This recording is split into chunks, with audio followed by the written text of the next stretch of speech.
Morning guys, magluluto tayo ngayon ng biko malagkit or sticky rice in English. Yan guys, inahalo-halo ko muna yung gata at saka yung brown sugar guys,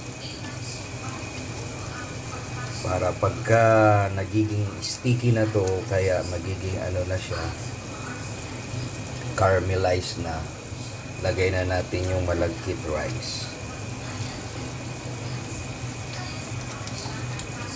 See you guys. Hello guys, ito na guys, caramelized na siya, lumalabas na yung latik. Ito, lalagay na natin yung malagkit rice or sticky rice.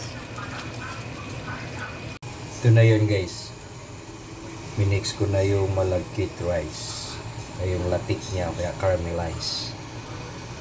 Yan guys, kunting 3 minutes more pa guys, para maluto na yung ano natin, biko sticky rice o malagkit rice. See you guys. Kainan. Fresh and sweety yung niluto ko ngayon guys na sticky rice o biko malagkit. Yan. Luto na yan guys yung biko ko. Yan, masarap yan guys sa mangga. Hinog na mangga.